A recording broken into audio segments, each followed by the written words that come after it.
You feel it. I feel it. We're all feeling it. The sense of being inside something big.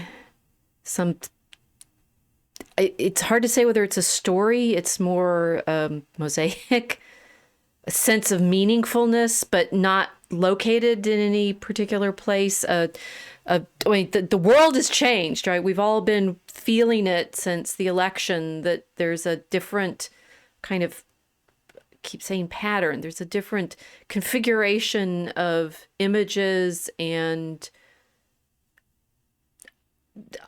meaning. I'm going to say images and meaning and pattern, and a mosaic, right? That we're in something.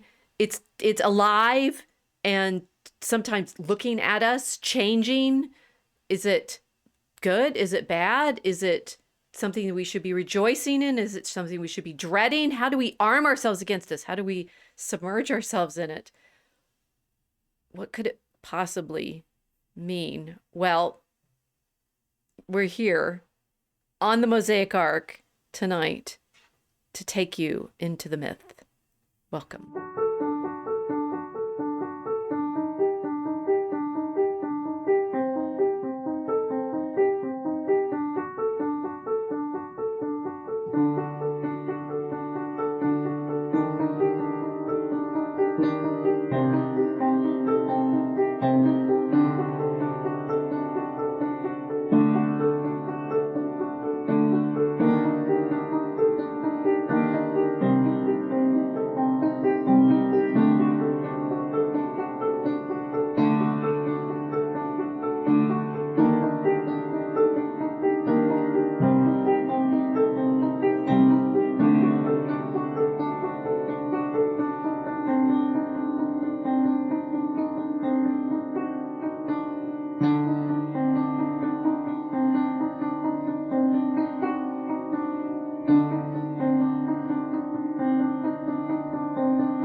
So what do you think those drones are, right? I think they're angels, right? They got eyes, Yes. they got Biblically accurate angels. the Yes. biblically accurate angel drones. So there, we solved it, everyone. Whatever is going on off the coast of New Jersey and somewhere in Germany and such, it's angels popping through into Yes. visibility. We hope we hope it's a good one. And they look like that tree topper. They're not. Well, no, they are, but they're scary looking.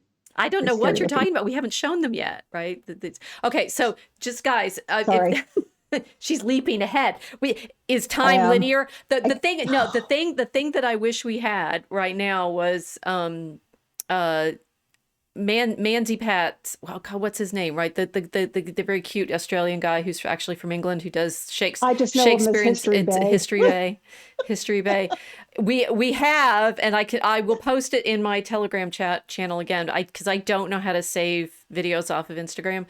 His wonderful little video about what history is, whether it's linear or whether it's three-dimensional spider web with the music swelling and the patterns and stuff. He gets it. Whatever we're talking about tonight. He's already there. He's already in it. Yeah. We'll just think about him, because he's very handsome. Quite sweet. Quite sweet young man. He's very cute. Young enough to be our son. Very Drat. Very young. Okay, fine. Here is the darkest and deepest secret. Young men are rather nice. Yes, they're cute and sweet and have ambitions. And anyway, but let's not get distracted there. Okay, so those of you who are expecting us to have a guest on tonight, you are permitted to expect that. Casey's sick and we didn't want her coughing on him. No, wait, we're in the internet, so that wouldn't be happening. We didn't want me coughing at inappropriate times, making him think that I was going. Yes. Like I didn't believe what he was saying. Well, and indeed, when we were rescheduling earlier this week, you weren't sure you'd have a voice. So we're happy you're That's here. true. And Rob is rescheduled with us for January. So we will have a new year on angels, but we probably need this episode to sort of keep going. This tonight's episode topic theme is a carryover from what I was talking about 2 weeks ago when I was trying to define religion. Right. And I managed to weave along for 2 hours and only get halfway through my notes. And so here we are carrying on with the further notes of what in fact is religion. Except we're doing it from a different direction. It's like, what are myths real? Because I think that's maybe even for me, even framing the question correctly is a challenge. Which was some of the point about what I was talking about 2 weeks ago, that when we talk about religion and in the way in which people always get in fights on the internet about, because here we are on the internet talking about something, there's usually a failure to define the term. And so everybody's arguing equivocally, like at cross purposes about a word that they all think, a word they're all using, but that means 8 different things. Talk about spiders and spider webs and everything, right? Right. It's a one word, many different dictionaries. Yeah. Yes. And I mean, same dictionary, multiple definitions across different time periods. And so one of the bigger, I'm just going to go serious now because I can't keep it up. One of the bigger things that I've been thinking about is this feeling that we have of all time having been like pancaked into now. Yeah. And that has been, so I've been in, everybody, we're finished. We are now on stanza 99 of 100 of Act 3. We are so stoked. You guys, this is so cool. And the thing is, if you follow us for Draco Alchemicus, which you should be, because it's going to be amazing. As we're writing the story and the myth, we're trying to, write the love story of God into this kind of allegorical, but not really completely allegorical, but sort of mystical, symbolic, but it's, got like masks and carnival and spells and propaganda and McLuhan insights and stuff. It's all going into this poem. Yeah. As we're researching it, but one, we keep having the completely wild and terrifying things happening. It's like we'll write something one day and it will happen the next. Yeah. Yeah, that has happened a lot, right? Yeah. And really what's been interesting about this last act, where it's modernity converging on the present, right? Like the moment, the now. The previous act, which we've got the illustrations going on for, is set more in the past. Right? It's the backstory. It's the court, so it's the backstory act. And as we were writing that, we could feel things happening, and it was cool seeing the patterns and things like that. But it didn't feel like we were scripting reality. Yeah. As we've been writing Act 3, and we're in the present, and it's gone from like early 20th century to now in the digital. So, sort of it shifts over the course of the act, and we're in the digital now, and we will write something and it will happen the next day. We're a little spooked by this. Yeah. Yeah. Also, this act, I can see why people can think time is a pancake, because it seems to all get, well, some people think it's compressed together, but to me, it looks the opposite. It looks like all of time is here, and it went, out like that, like the spider web. Like you said, You can actually see everything, connected. I sound like a conspiracy theorist now. Well, this is the thing is, that's what I've been thinking. It's like we're in this moment, the moment, right? The moment now. One, the internet is this. On the one hand, it's this perpetual now, right? There's on the internet, there's only now, and the the current thing. The feeling's like, oh, and now we switch, and now, and switch, and now, and switch, and now, and switch, right? And you're just, wow. You're right. And AI is trying to anticipate the future too. That's what's really interesting, but it can't achieve it, but it's trying to anticipate it. Yeah, but it's trapped, right? It's trapped in the perpetual now, just like everything else. Yes. So the now, as we talked about with Mark Stallman a few weeks ago, and as we've talked about in our McLuhan study, the now in the internet is everything, because the internet has been fed by way of all the scanning projects from the libraries, and they're extensive, right? If you guys don't read Latin, Yes. I don't know why you don't. I mean, there's Learn Latin out there. He's got a huge following on X. You will not maybe appreciate the amazingness of having the libraries of early modern Europe all scanned, which is And it's right, crazy. 16th, Yeah, I 17th, know. 18th century. Latin was still the main language of publication. And all of those early books, or early modern books, are scanned and available through Google Books as PDFs. Right. And then there's all of this, the early English books online, and all the libraries have been, working with Google for decades now to scan everything and put it in the internet. And so it's like literally the literal is all now instantly all available. And, I guess the better the AI gets, the more it will be able to translate all of that stuff. But it's not terrifically good at that yet, right? If you feed a whole book. Well, what's wonderful about the whole scanning thing is that it's not just libraries that can do it. Anybody can do it. Right? If they come across an old book, they can scan it. But some guy's got this. I think it's. I have to go look at Telegram later, like Irish books or something like that. But he just finds these really old books, scans them in, and loads them up onto Telegram. There they are as a PDF. Yeah. And I said some to Mel because she's been wanting to learn Gaelic, Irish Gaelic, first, and then Scottish Gaelic. And these were poems. These were poems that had been collected in the 17th century, Irish poems. Nice. So, yeah. The now, right? And that I've been talking about this, and it does bear reiterating, because otherwise, it's like people are not going to notice. It's as long as you in academia, for example, stay focused on your particular specialty field, you'll be thinking, oh, this is cool. There's all this stuff up about my field, but it's like there's stuff up about every field. And when I say we're all in the now, we can know more now about all of human history than ever before in human history right now. Right. It's the biggest book and the biggest index in the world. Yes. Because you can follow the source of everything. All of it. It's all linked. And it's incredible. And it's certainly, I mean, that's why, in some ways the AI seems like an answer to a problem, because no human mind can search all of that. Right. So, AI is a massive search engine. It's a giant index for finding all of these previous scripted things, writings, right? And images, and all of the now.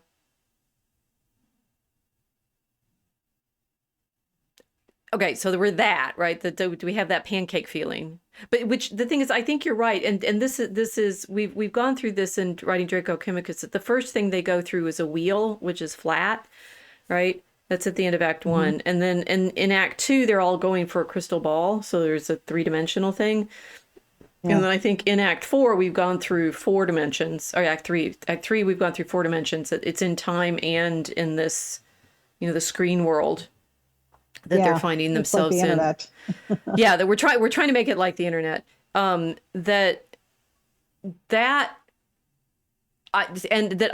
think some of this, the effect for me is since I joined Substack and I'm trying to find out what's going on there and what people are talking about, I was somewhat aware of some of the conversation going on there, but I'm picking up more pieces of it now. And of course, one is interesting. There's a lot of all the same conversation, which happens because people get linked to things that they like, right? And so you feel the sort of reinforcement of things. But at least on Substack, there's this, humming along conversation all about like what kind of new reality are we in? And the one thing about this reality is it's all now. It's the all time is somehow accessible now. But the problem is it has no depth, right? When I say it's pancaked, I mean it's flat, right? It's like a plane. What do you mean by no depth? Well, that's okay. So that's been an interesting feeling for me, realizing I used to have. It's like you can remember everything all at once now. And some of the stuff I talked earlier this week with the guys, Kenaz and Anaf, that one of the sort of problems is keeping chronology straight anymore.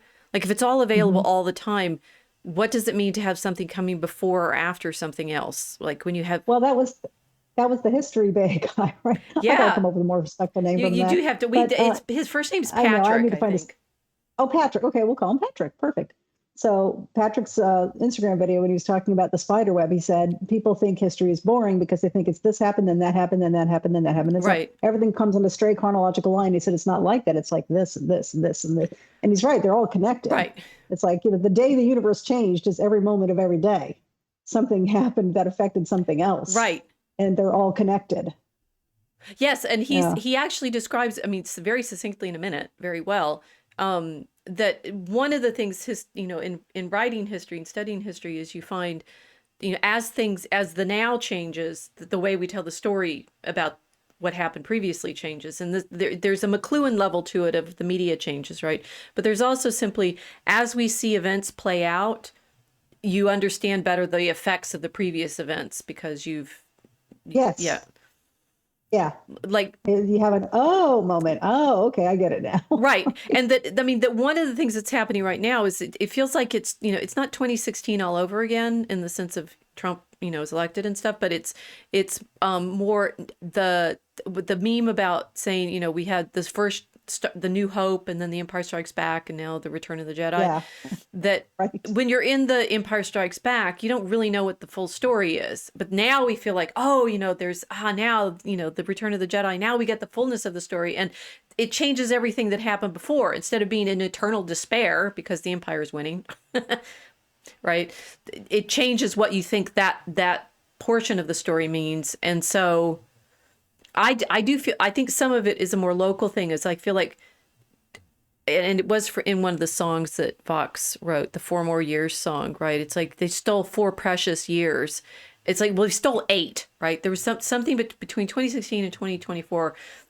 It's like a vacuum Oh now, yeah. right? Oh yeah. The destructive machine was turning Right. in 2016 for sure. Everybody saw it in real time, and it was, well, some people laughed at it, some people were rightly horrified by it. Uh, Maybe a bit of both. But you're right. It's 8 years, not 4.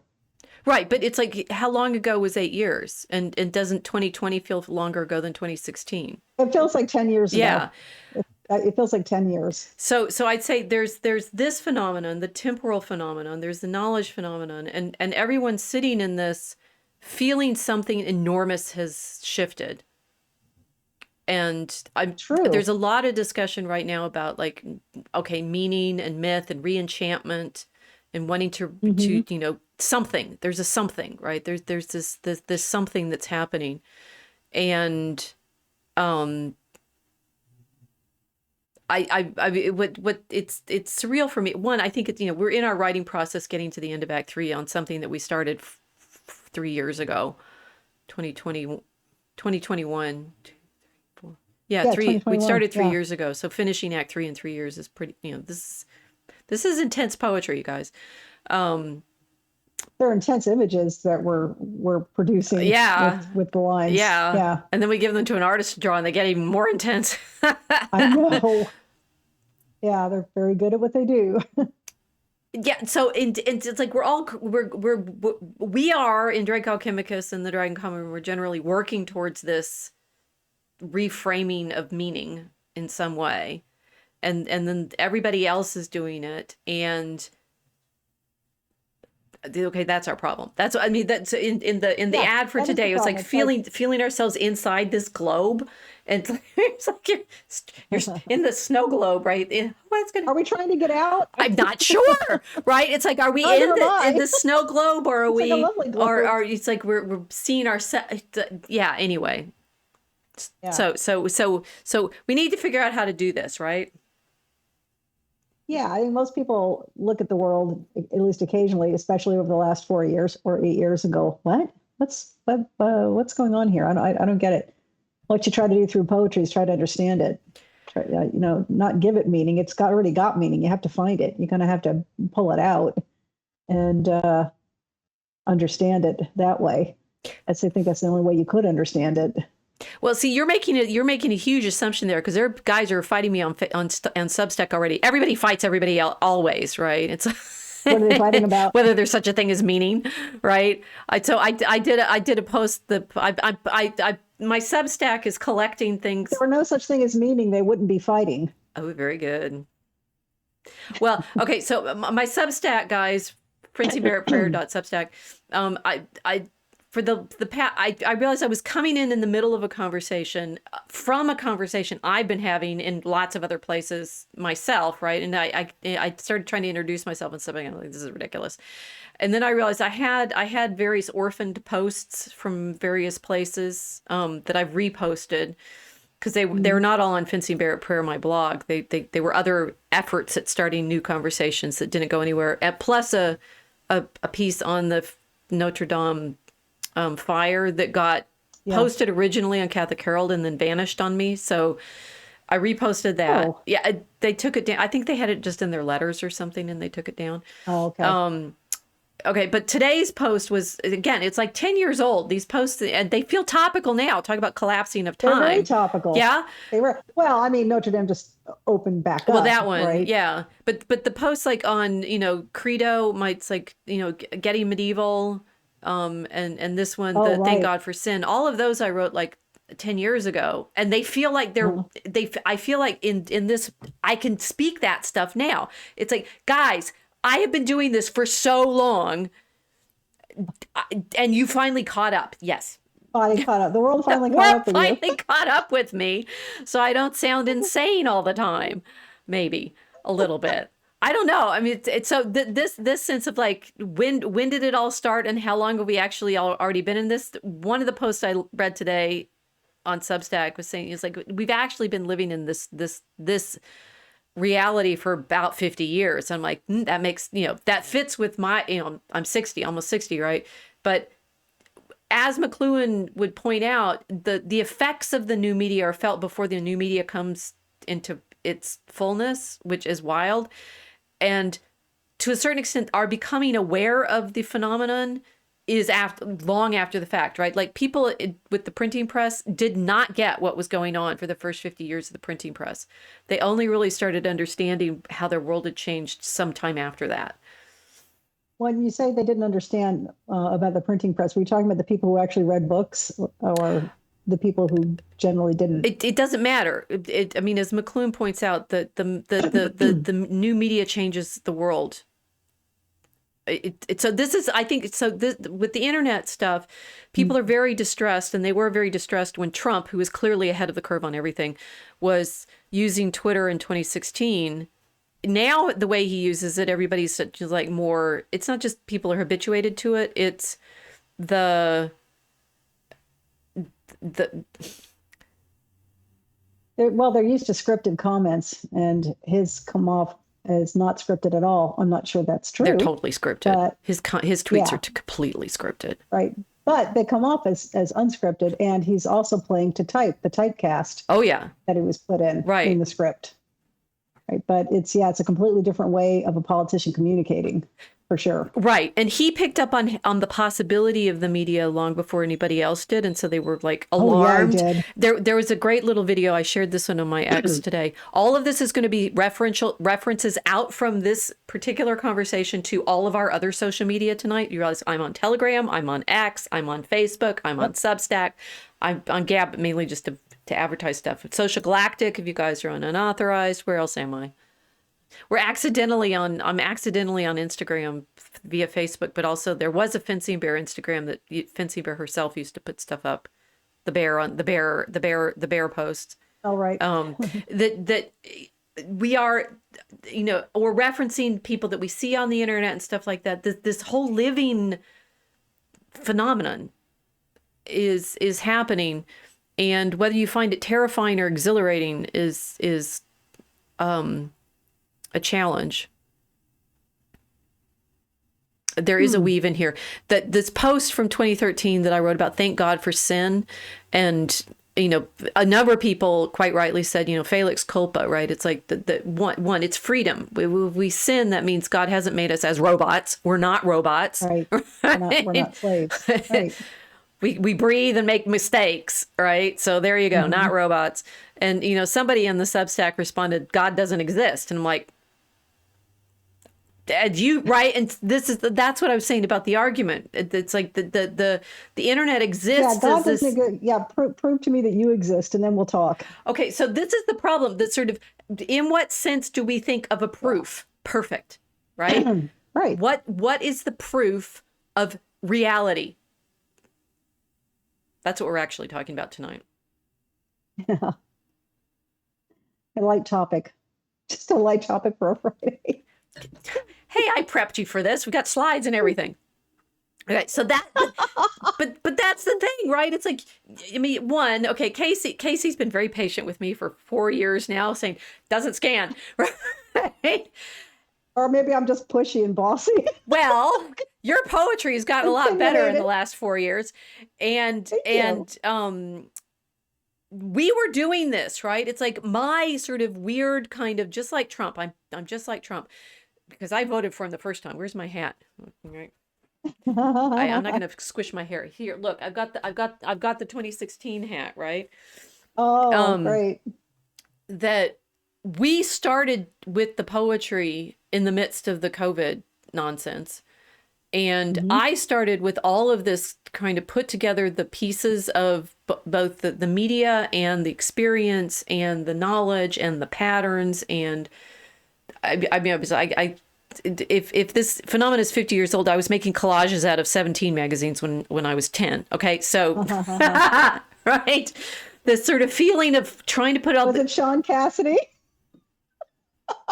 Shh. Sorry. He wasn't in 17. He was in Teen Beat or Tiger Beat. Tiger Beat. Yeah, that's true. How did you know? Did I tell you? How did you know? Oh, right. So we've been in it all this time, and the poetry is a big clue, right? Of what's been going on. I'm losing my track now again. Sorry. Yes. No. Sorry. But I keep this. doing that. Okay. One. It's all part of the It's all mosaic. part of the mosaic. And the degree to which it. Okay. Go back to if whether it feels terrifying or exhilarating. Whether proof of reality, right? And that is actually enormously significant, right? What's real?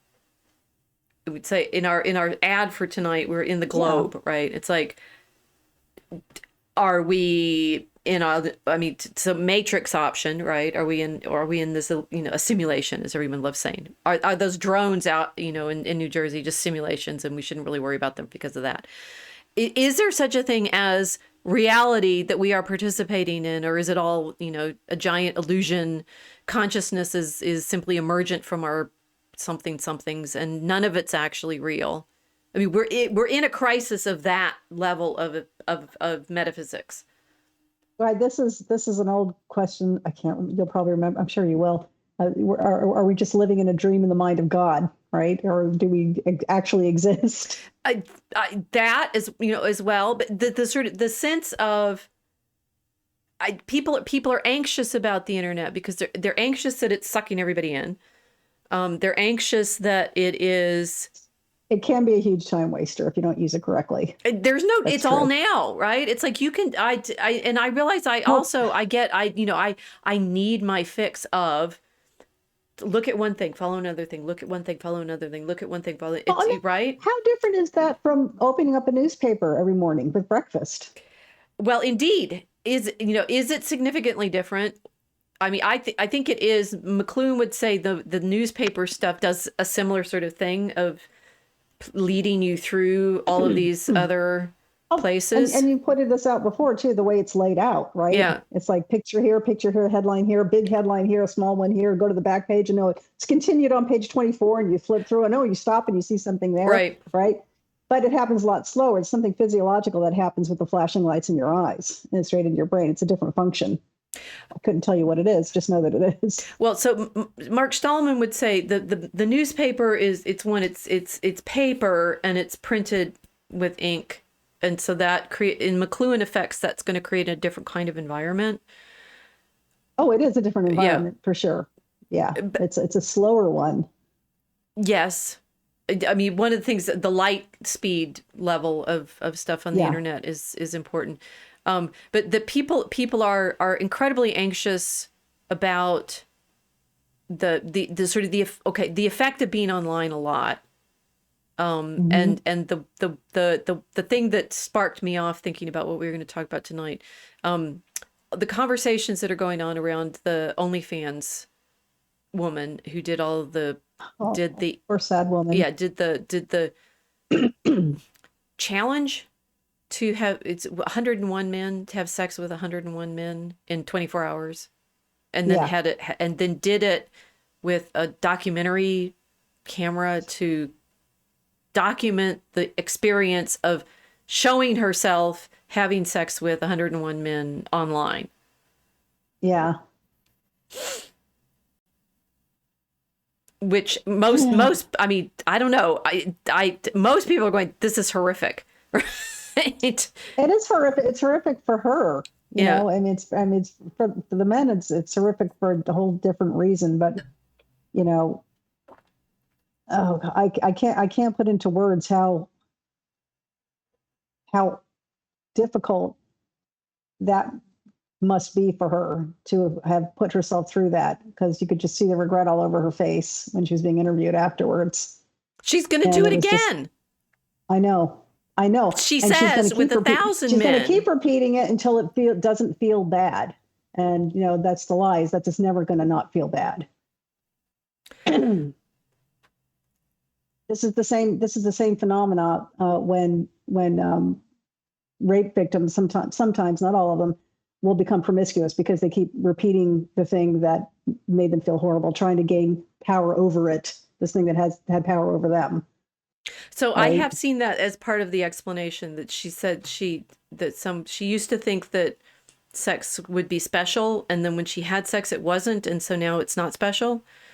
And the clue there being that something happened to her the first time, Yeah, and that therefore she can't right. escape that. And what she's missing is that no matter what happened to her, or what she's done, or what she will do, she herself is still special. Every individual human being is special to God, every single one of them.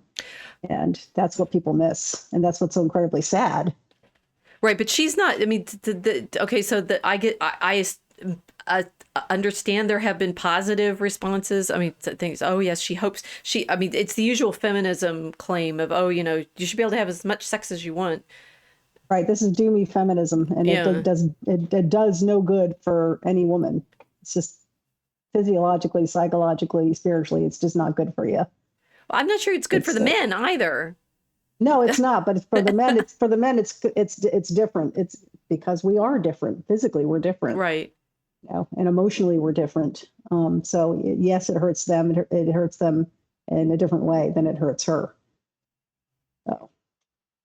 Well, I read a very interesting meditation this morning on what we think is going on here, but to get there, we need to take a little bit of a detour. So we're going to go to our stories here. Okay, so the what is reality, and where, it's like, where are we in the meaning making? And one of the places that people constantly are going to is we need to re-enchant things, right? And that it ends up in Tolkien world quite frequently, but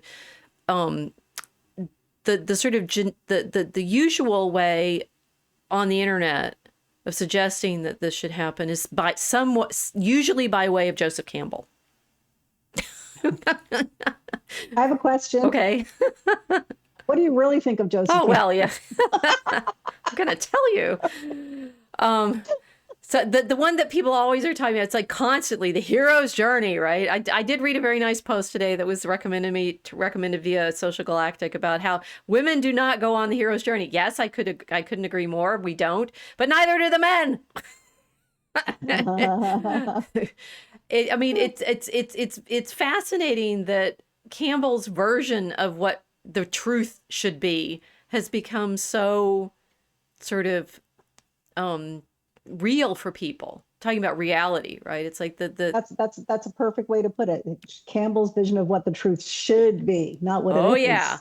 Yeah, What it yeah, should yeah. be, according to him. So everybody loves to think that, Campbell's version of things is this, happy inclusive thing, right? It's like here we are with the hero with 1,000 faces premise, right? Is there's the hero's journey, right? There's lots of stories in the world, stories, narratives from all different cultures and so forth. And in all of them, you can find this structure of the hero undergoing his trials and meeting, wise characters that give him advice, and, death and resurrection, returns to the village and takes care of things, right? And that it, it's going to be a healing thing for men in this version of the story to go through this hero's journey, because that's how you gain strength and I'm sorry, I'm going to belittle it because Joseph Campbell is not a good guide. You guys, stop it. All right. And but the central thing that I think people are constantly focusing on, it's like, okay, how are we going to pick between the stories, right? I don't want to have to pick Christ over Muhammad, over Moses, over Krishna, over Confucius, over Gautama Buddha, over the turquoise woman, over, let me see, I've read a lot of myths in my life, right? And so had Campbell. And with the Greek myths and stuff like that, the premise that he was working with is like, hey, all of these can't be true, but something must be true. Or maybe they actually are all true if we can just find how they're all the same. Which sounds great, right? That he's going to give us a way to think about the truth of all of our traditions in this one great, as he said, monomyth. Monomyth. You want to hear what he really thought about Christianity? Yeah. So the reference for people who want to follow along, this is from a post that I did in April 2019. April 21st, 2019. Bad things happened in April 2019. Notre Dame caught fire. And then there was a massacre. You remember this one? A massacre of over 200 people in Sri Lanka in a church. Bomb 3 hotels and 3 churches from bombs. And wow. The picture here is from one of the churches. The Christ image is splashed with blood from the people who were killed in the explosions. Yeah, I do. So, clearly bigotry is involved, right? And it was Easter Sunday when the bombs went off. Now, in there was a statement by the president of Ireland posted a statement on the attacks. This was President Higgins. On the attacks in Sri Lanka, Sunday, 21st of April, 2019. As president of Ireland, Ireland's supposed to be Catholic, right? Not anymore. Ireland's not Catholic anymore. There are Catholics in Ireland. It's a distinction. Felix Ruber saying, "May the best myth win." Well, as president of Ireland, I am sure that people in Ireland will have heard with great concern of the heavy loss of life that has happened at places of worship in Sri Lanka at a time of religious significance. It was Easter Sunday. Yeah. Easter. See, this is perfect. This is a perfect representation of the Irish government right now. They want to avoid any mention of Christ, any mention of Christian, any mention of Catholic Church. These were churches in Sri Lanka, blown up. No, there were places that on Easter. There were places of worship. Places of worship. The right to places of worship where Easter worshipers had gathered. Easter worshipers. Remember that phrase, right? She goes on. The right of freedom of worship is a fundamental right. To the families of those who died and those who have been injured, I send the sympathies and solidarity of the people of Ireland. Christian brothers and sisters? It's like this was Easter Sunday. People died in churches because of bombs. And I was like, I'd say, at my comment, at a time of religious significance when the people were killed in church, perhaps President Higgins had just been searching his iPad on Google and was confused about why the people were in church. Sorry, places of worship. After all, Google, at least in its mobile mode, didn't seem to know. And this is, of course, a huge problem regularly. Like Google decorates its banner with different pictures for every holiday except Easter. Although I did find later that there was an Easter egg and blah, blah, but you wouldn't see it, right? It's like no banner for Easter because of course we we wouldn't want Easter worshipers. That was the way this stuff was described. The attacks on tourist and Easter worshipers, and it was all over the Twitter, which was still Twitter at that point. Barack Obama, Julian Castro, Dan Kildee, Amy, I don't know who that is, Hillary Clinton, Jared Polis, Greg Stanton, Mayor Brian Bowman, all talked about how saddened they were by the attacks on Easter worshipers, as if they're worshiping Easter. Right. It was horrific. It's like, talk about disrespecting the dead. This is Barack Obama and everybody else who followed him. Mm-hmm. He will not mention Christ. He will not stand in a room with a crucifix. It has to be covered or removed. This is him. This is the people who follow him. These are the newspapers. This is the president of Ireland. Nice guy. Easter worshipers, right? Yeah. Yeah. Because of course we know that there's the truth. Well, actually, maybe they've been reading Campbell. I read this. That's a kind way of putting. Okay, but the thing is, you guys shouldn't be reading Campbell either, unless you're doing it with a critical eye. This is what I gotta say. I'm sorry. Go ahead. What? Go ahead. No, I was just gonna say I liked Campbell's interviews years ago, and then I mentioned it to you, and you went, "Okay," but anyway, go on. No, I see your point now. Is what I'm trying to say, and hopefully they will too soon. I read this. So I'm writing this on Easter, right? I read this passage this morning right before going to church. Quote. This is Campbell, guys.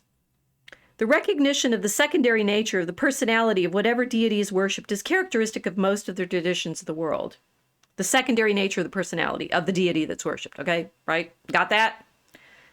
In Christianity, Mohammedanism, and Judaism, however, the personality of the divinity is taught to be final, which makes it comparatively difficult for the members of those communions to understand how one may go beyond the limitations of their own anthropomorphic divinity. I mean, actually, Islam does not have an anthropomorphic divinity, Mr. Campbell. Yeah, I know. Neither does Judaism. That's a big difference. They don't have that statue that got covered in blood. For a reason. No anthropomorphic divinity. Anyway, the result, back to Campbell, the result has been, on the one hand, a general obfuscation of the symbols, and on the other, a God-ridden bigotry, such as is unmatched elsewhere in the history of religion. That's a disgusting phrase. God-ridden bigotry. That's what Campbell thought about Christianity and Islam and Judaism. Right. But God-ridden bigotry, get it in your head, because this is what Hero of a Thousand Faces guy thinks of Christianity. For a discussion of the possible origin of this aberration, see Sigmund Freud's Moses and Monotheism. Can I be any more angry? Yeah, louse-ridden, germ-ridden, God-ridden. God-ridden bigotry. That phrase is used to describe something disgusting. So, yes, Campbell thinks of Christianity as disgusting. God-ridden bigotry. That phrase. It's the God-ridden. So I say, see, it's the God-ridden bigotry of Christians, Muslims, and Jews that makes them incapable of apprehending the wisdom of Campbell's own myth-making, not his tendentious claim to have discovered the one true myth underlying all religious storytelling. I can just keep reading. I'm spitting tacks by now. Campbell pretends throughout The Hero with a Thousand Faces, 1949, simply to have uncovered the, quote, truths disguised for us under the figures of religion and mythology by bringing together a multitude of not too difficult examples and letting the ancient meaning become apparent of itself, end quote. But just like Google and President Higgins, his understanding of religious significance is highly selective. Yes, and that I do try to summarize this. His acknowledgement of significant religious is, he should have known better, right? Because his first book was actually a commentary on James Joyce, on Finnegan's Wake, right? He completely got I don't know whether he got the right or wrong answer out of Joyce, but he ends up with this claim that true myth is. Mythology, he says, is psychology misread as biography, history, as cosmology. Me again. Whereas Christians insist that Jesus of Nazareth was not only a historical person, but God become incarnate in history. The psychologist, like Campbell, skilled in the interpretation of dreams, knows better. So, quote Campbell, "We, that is the psychologically trained interpreter, do not particularly care whether Rip Van Winkle, Kamar al-Zaman, or Jesus Christ ever actually lived. Their stories are what concern us, and these stories are so widely distributed over the world, attached to various heroes in various lands, that the question of whether this or that local carrier of the universal theme may or may not have been historical living man can be only of secondary moment." Right? Yeah, it's not important if he actually existed, huh? No, not in Campbell. Not He's the going for Campbell. this sort of psychological stories, right? And if you actually believe anything's true, God-ridden bigotry. Yeah, it sounds like his entire career was dedicated to telling people just to stop believing in God and start believing in a myth instead. Not saying God is a myth. He's saying, no, there is a myth. And these are all these stories are just part of this larger myth. It's You his shouldn't myth, actually though. It's the believe. one he's discovered, the Yeah, he psychological myth invented that it. he's discovered, this hero of a thousand faces. You know, I got to say, at least L. Ron Hubbard, had the, I guess, the ethics to start his own religion. He And wrote his actually own call myth, it that. yes. Yeah, it's no. This is my religion. This is absolutely true now. But Campbell's doing the same thing here.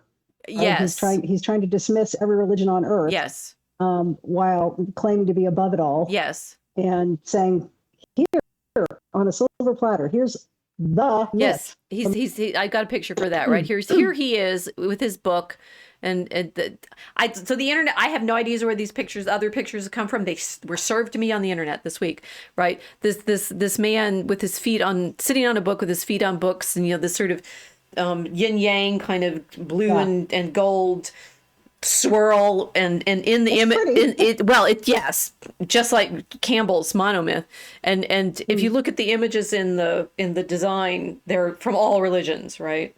So here it is, the sort of magnificence of the all religions. Yeah. And Campbell is actually, he's wanting a world religion, right? But he wants things like the good news which the world Redeemer brings, and which so many have been glad to hear, zealous to preach, but reluctant apparently to demonstrate, is that God is love. That he can be and is to be loved, and that all without exception are his children. Who says that? Campbell was Christian. He's just pretending that he isn't, which I find even more reprehensible than his, God-ridden bigotry stuff, right? He's his entire career is a temper tantrum. Yes. I mean, he literally grew up Catholic. His parents were missionaries, I think. Or maybe I put that in my own head. He has a missionary claim that comes out of Christianity, which is there's truth, right? And that because human beings have access to truth, all being made in the image and likeness, they're going to have pieces of it. But the truth through revelation is Christ.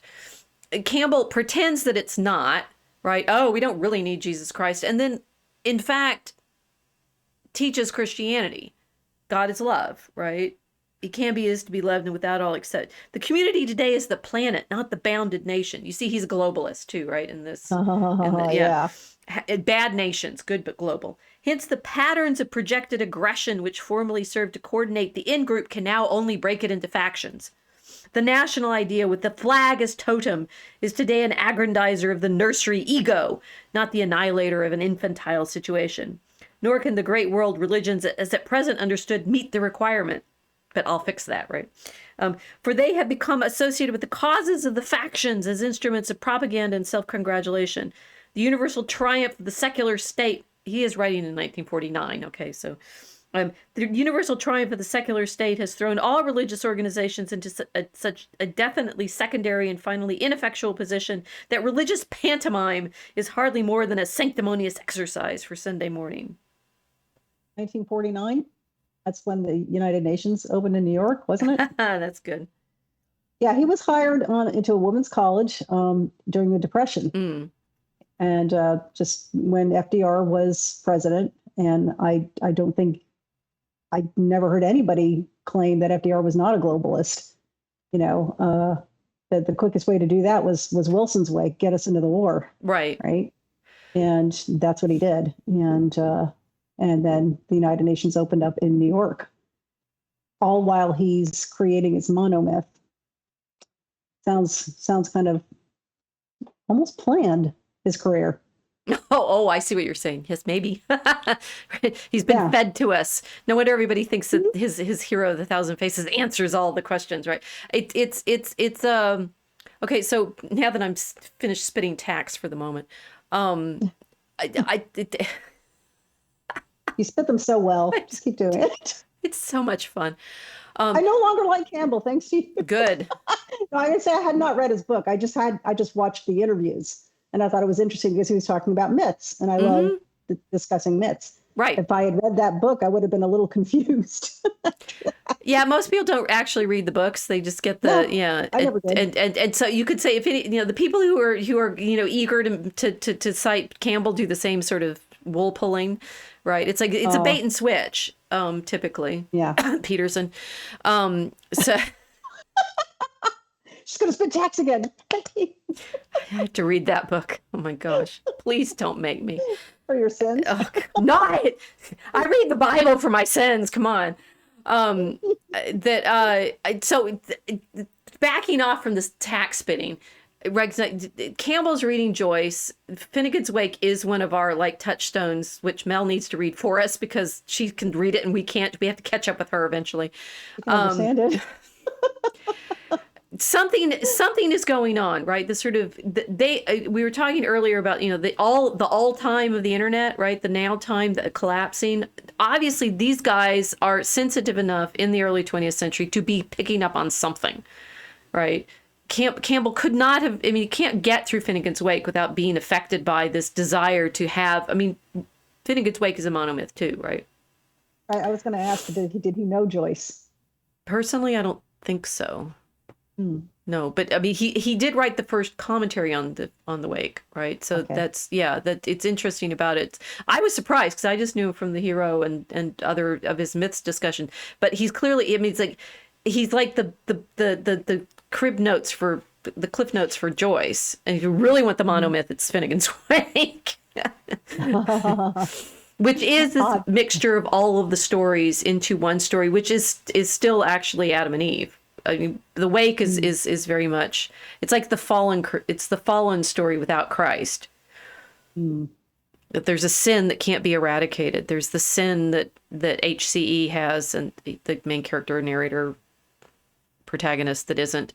Right? There's some kind of sin that happens in the garden with the women, and you don't know what it is, and you never really know what it is. And there's the family that blends in and out of the different time periods. It's like our Draco Chemics is the baby version of trying to show the way in which this pattern layering happens, and then it gives rise to something, right? And what Marshall McLuhan would say, who is our next great example, right? Marshall McLuhan would point out that here's the scroll, that we are being affected by the media that we're encountering all of these communications in, the stories, right? And that so I can make fun of Campbell, but he is actually clearly picking up on something that was a phenomenon that we're all in still, which is why his work appeals to people now. It seems to be answering this felt problem of significance. Does that make sense? It does make sense, Okay. but and again, I haven't read Campbell's books, but I have to wonder if as I kind of hinted at before already, part of the reason for his philosophy, I guess it would be like a philosophy of myth, Yes. was to denigrate religion, to turn people away from it, and so this gives them a handy out. Oh, absolutely, absolutely. Yeah. They don't need to worry about the God ridden bigotry Yeah. and you can feel. I mean, that has definitely been since 1949 the polite thing to say, spiritual but not religious. Yes, and I don't think that people that use that expression are necessarily trying to be polite. I think they can feel God. They just don't understand it because they haven't been taught about him. Maybe they grew up in a churchless household, or a marginally Christian household, or a culturally Christian household, and they're not going to. They don't know the word agnostic, and I don't think they are agnostic. I think they sense the presence of God, but they don't understand it. So they're spiritual, they're not religious. It's a pretty accurate statement for a lot of people, I think, because they are feeling that. Right. I mean, going back to the example that I used to set up it's like the Sri Lankans were there in church worshiping. Right. Yes, they weren't in a spiritual gathering place. They were in church during Mass. During Mass. On the feast of the resurrection of our Lord. Right. That's it. Which is somebody, an Irish politician, even a politician, would have said in those words 50 years ago, but won't now. So the question, right, and that I've gotten to by way of mocking Camel, is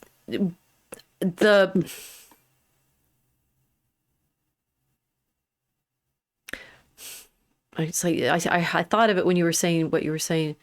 I mean, you say they're spiritual, they sense God, but don't know. Say again what you were saying. I think people, they can sense God. They naturally feel their creator, but they don't understand it. They don't understand what that means. I can only think of the pagan Greeks right before they became Christian, right? They understood God existed. They didn't know who he was. And Paul came and preached to them, and then they knew who he was, right? They did their best to try to guess who he was with a pantheon of gods. But this is not a monomyth, but people have been reaching out for God and creating, myths, their own religions, their own understanding of trying to explain that feeling. And Campbell comes along and says, no, don't bother. It's all just one big story. Well, he says that he's the early 20th century liked the psychological explanations. Right. And I mean, what's interesting about Jung, replacement. Well, like Jung with his archetypes. Okay, these guys are all reading a lot of comparative religion in the early 20th century. So good. Jung is also all doing like his own like lion head god sacrificial ritual stuff. So, was this when he was on mushrooms?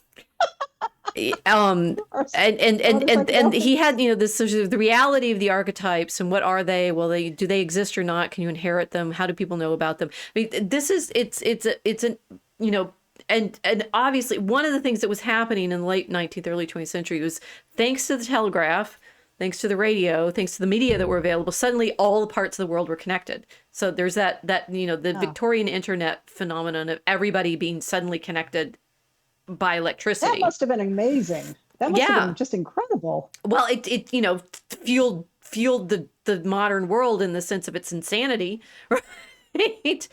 And to say we're in the digital now, sped it up, maybe it's whether the digital is an intensification of that, right? It's just more electric, or whether it's something other. It's qualitatively transform, which Mark Stallman would say, like the digital is not the same as the electric. And the electric obviously is not the same as the printed, even though the new media carry as content the old media. So we're on television right now, but we're in the digital. So it has that different environmental effect on us. Yeah. Well, it certainly shortens our attention span. I think that's been proven. Well, but attention span for what, right? And this is where for understanding depth, right? Depth of a subject. Okay, you're feeding me great lines tonight. Okay, one, we're worrying about reality, right? And then depth. Okay, so we've been talking here in the Mosaic Ark about McLuhan and the effects of the media and such, and then via a piece that she did on the OnlyFans woman who we'll get to in a minute, I discovered Mary Harrington today. Big shout out on Substack. Subscribe to her and everything. I'm like fangirling massively. And the thing is, I subscribed so I could get this essay, right? The one that this picture comes from, which she called "Scrolling Toward the Divine: Pattern Recognition, Non-Material Places, and the University of the Bleeding Obvious." And she must be English. She is. She says, I've lost the date off of this. This was a few weeks ago that she put this one up. She says, on Tuesday at short notice, I found myself on a panel responding to the question, does the future have a church? which fits with our earlier questioning about like worship, right? We discussed, among other things, a recent and to some surprising wave of religious reenchantment. And I argued, this is Harrington, I argued that one of its drivers is the internet. Or, to put it more pithily, scrolling can bring people closer to God. And she means scrolling on the screens, right? But it's the scrolling towards God. I loved it, right? It's great. Yeah. Scrolling towards the divine. Scroll. And then she goes into, in this meditation, and she's been building on it in some other what she'd done one on woke is not the new Reformation. It's the real Reformation is in the scrolling that we're going through. Yeah. That, and this goes back to what you were saying about attention spans, right? Mm-hmm. Okay, on the one hand, yes, reading a book, which is a printed phenomenon, it's the McLuhan world of the movable type, fixed paper, printed book, people find very hard now. I even find it hard now. And I used to be like a champion, absolute champion reader, right? I could read for 12 hours a day on paper. Wow. That's impressive. Yeah, I was also younger. If you guys, I was like, what do I need to do to become a professor? Read a lot. And fast. She is very fast reader. Well, but scrolling is okay. So this is like, how much attention can I spend scrolling? I terrify you because, right, I put stuff up, I scroll it, got it, right? Yeah, I'm done. Like I'll 3 hours later, I'm still trying to. And you're trying to read through it, and I've gone, yep, got it. Yeah. Right. Yeah. I mean, scrolling is interesting because one, as a visual phenomenon, and particularly if you do it on your phone. It's like speed readers are recommended to do this. Keep it spaced right to your eyes, right? The phones are exactly the right width, right? And you can just scan really fast straight down.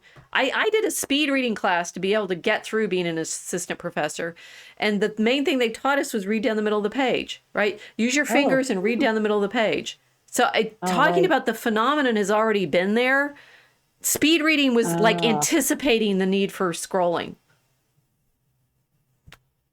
Interesting. Yeah. And I love the way they call it a scroll because that's what the first books were written on, right? They opened up, scrolled. Well, so our scroll, these vertical scrolls are different from the scrolls in antiquity. The Chinese would do that, right? So but so down like columns are easier to read than big fat chunks.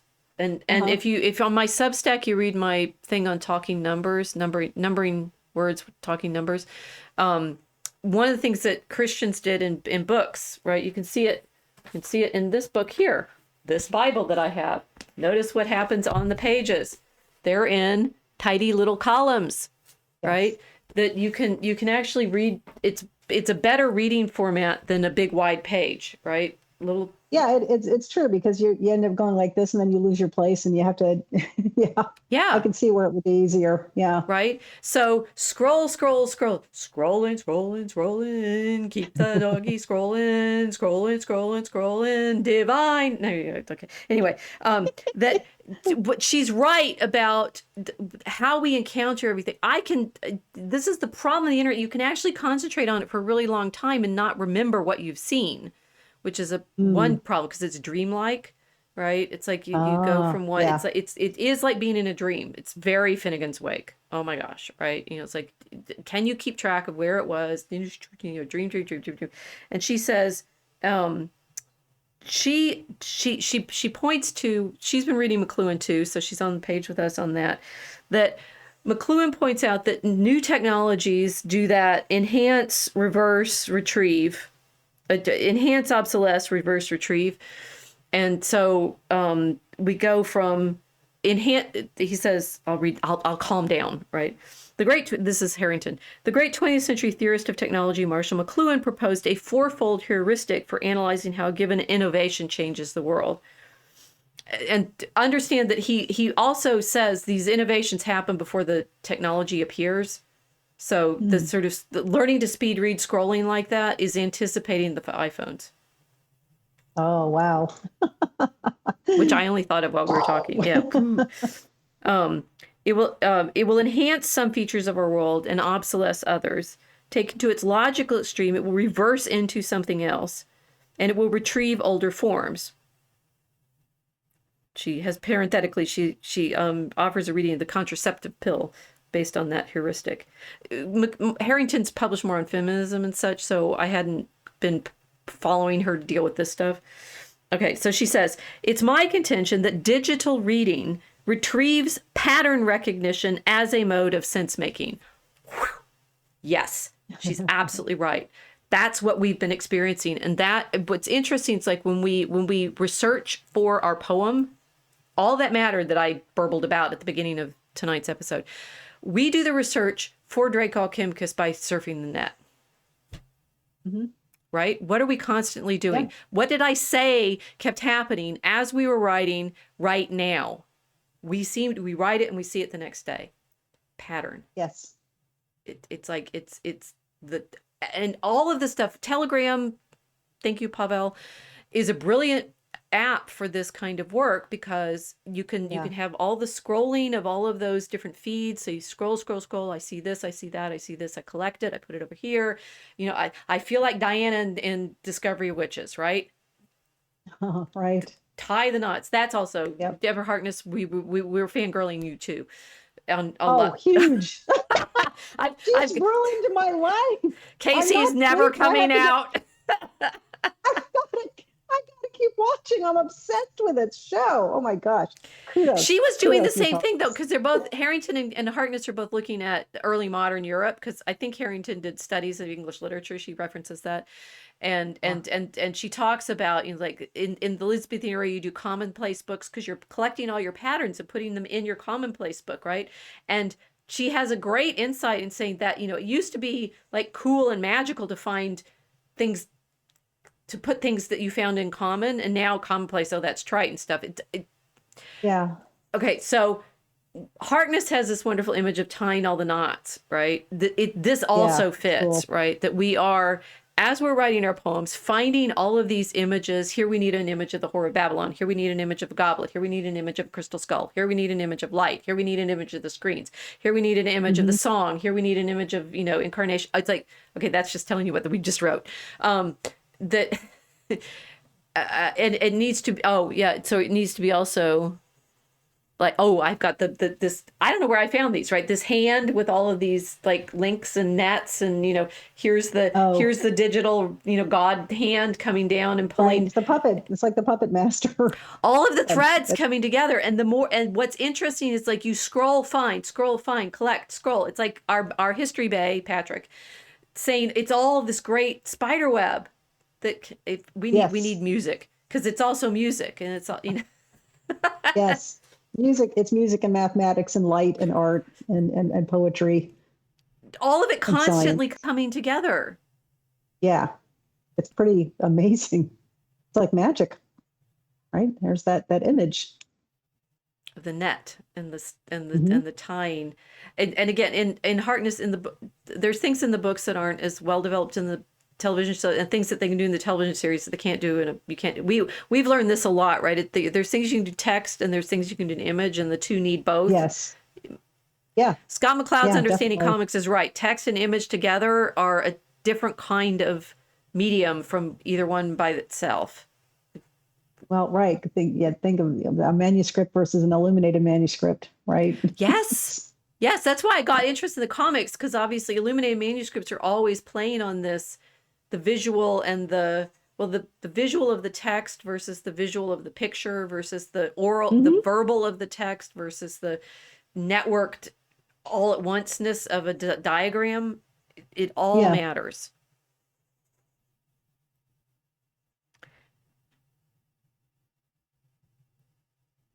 What I loved about what Harrington gets to in this, okay, so she's talking about the commonplace books,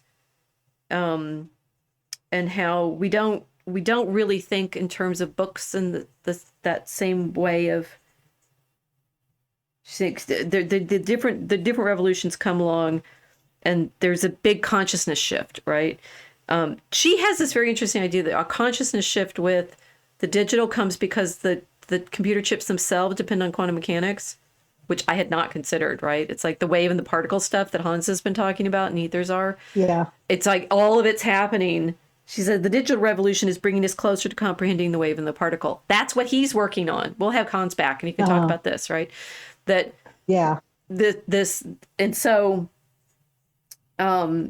most of us now scroll, right? And she says, rather than reading long form, which everyone laments, right? Why don't we read books anymore? Please read my book. Here, see, I wrote a big long one, which is in fact about how people used to think in the Middle Ages by putting together all these network of images and songs and everything. And when I wrote this, my colleagues couldn't understand what I was doing. So I'm more avant-garde than they are, right? Because I recognized that in order to understand what it was like to live in the medieval prayer life, you had to be doing this, putting together the chants from the liturgy, the meaning from the different commentaries, the this and the that. How do I show you what that's like? Scroll. By contrast, even though plenty of people still read long form, still greater numbers prefer to scroll. And this very different pattern of information consumption produces radically different ways of thinking. It's usual to be a doomer about this, lamenting post-truth or short attention spans or whatever. But while that's all true, it's not the whole picture. There's much more, and two of these crucial features are a sense of information superabundance and also of aliveness.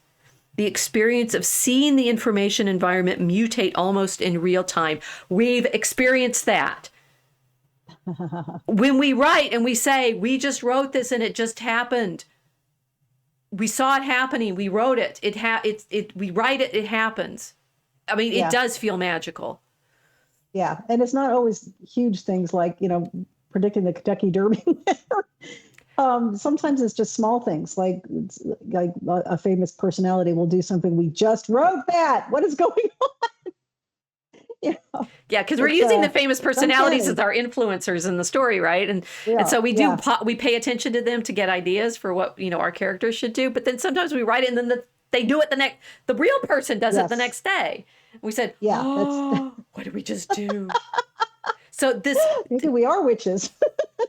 Well, I mean, it's so I have Harkness. Interestingly, I confess I'd read some of Harkness before we started writing, so maybe I was already obsessed with the Elizabethan. To be fair, I did a paper on Queen Elizabeth, my very first book report ever when I was in 4th grade. So, owning it.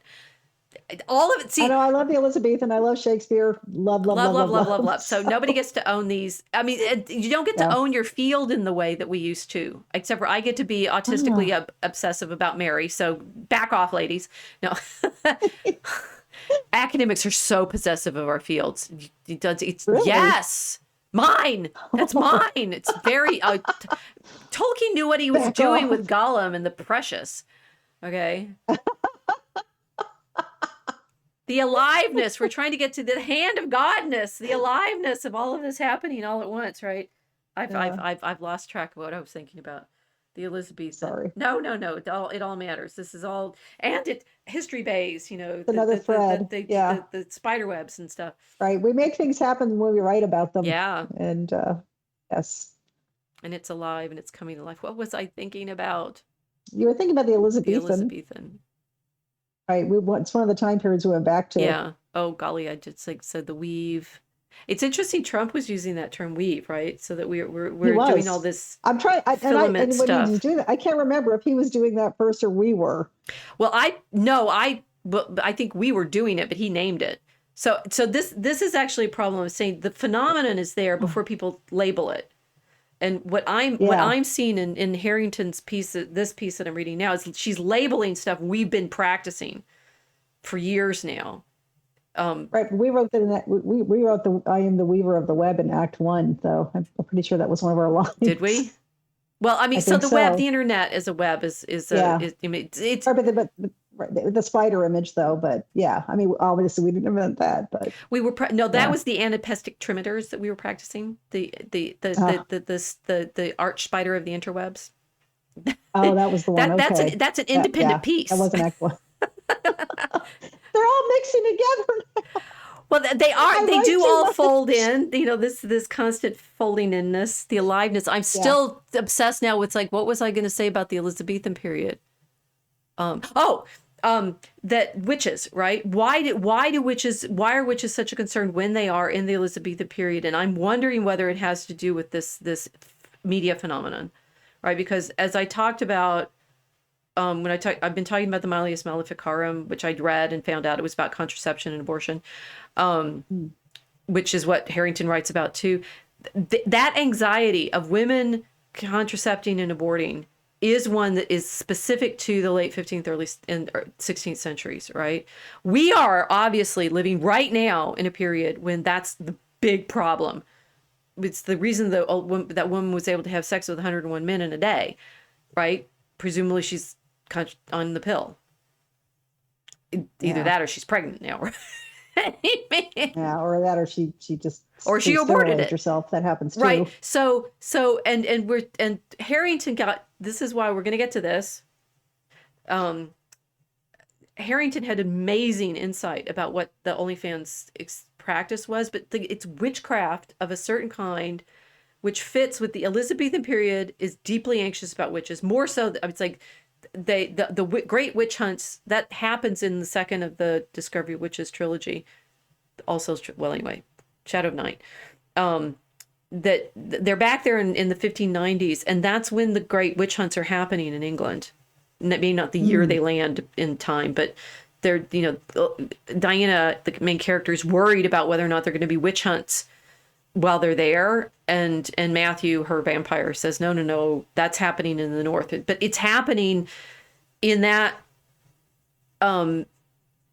media environment, just as the contraceptive pill and abortion and everything is happening in ours. These transformations of media time. I haven't. This new theory of the terror of witchcraft comes in. I'm going to have to read about that, because that really is an interesting topic. You understand how rumors and scares can spread like wildfire. That just happens throughout human history for different topics. Right. But why witchcraft, and why then? It's never been fully understood why it happened in New England either. Right. People have lots of theories about it, but there's nothing definitive saying it happened because of this. Well, my new theory is it's the media, the media transformations. But what about a media transformation? I mean, the more quickly and it would have to be cheaply produced massive amounts of books that were available to people who could afford to buy them and read them. They would be a lot more affordable than had they been handwritten, because those were a lot more expensive. So they were more readily available, I'm assuming. But why would that mean? What kinds of books were being produced? I guess I'm trying to say, why would that mean more paranoia about witchcraft? Think of it.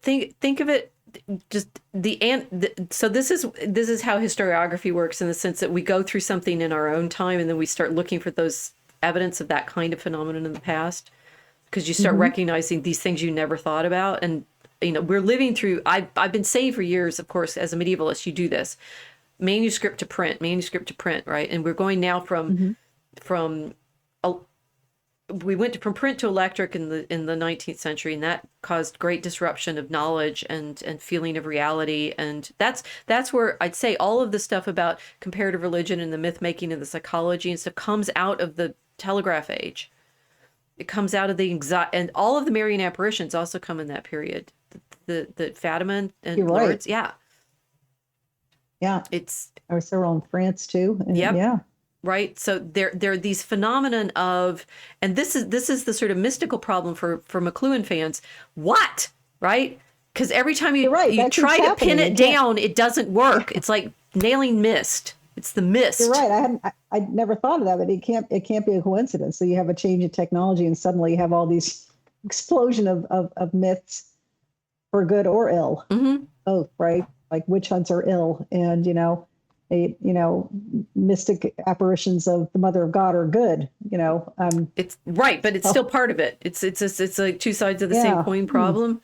That's why I have that sticker in our telegram of the miraculous metal and the Wheatstone telegraph. Yeah, they're like that's cool. Completely contemporary. So she's standing there with like beams of light coming out of her rings.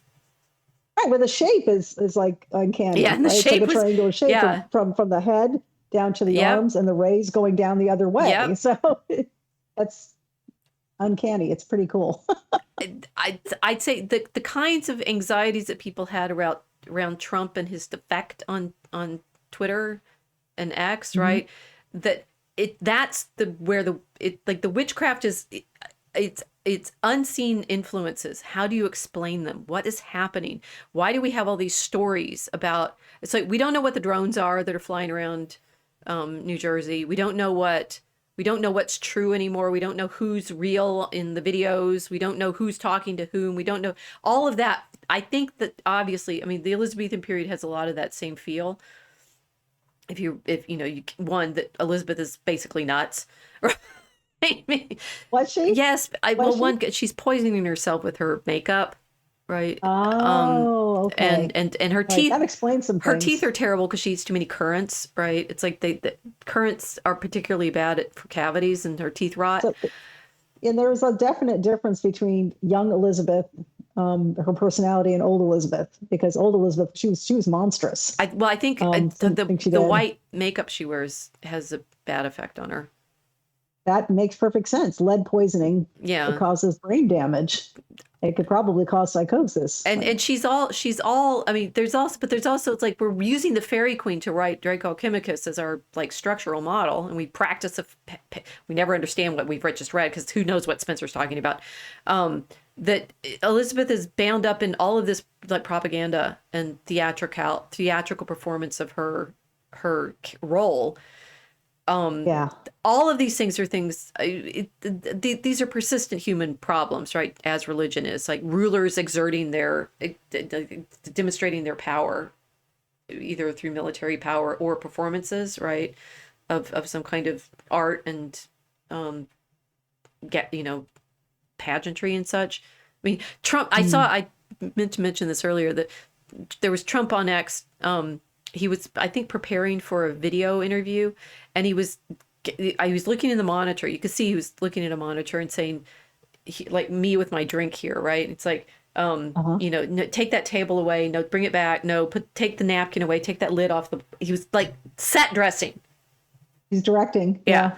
To make sure that the visual that goes out and then we got that clip of him doing that, but it's like he's that conscious of the visual layering that he's creating. Well, he's been working within this medium of television for a very long time. And people think this started with The Apprentice. Oh no. He was doing interviews in the 70s. Oh yeah. And in the 80s, and he was very good on camera. Yeah. He was very good with the papers. He was very good with getting to know people, influential people, and he's a natural at it. So in that sense, you just got the royal ability to be in, the center of the court, right? Yes. Yeah. And I do think that's natural ability. I don't think you can learn that. It's a rare talent. It certainly makes me think about the people like Louis XIV or Charlemagne who were able to command this kind of energy.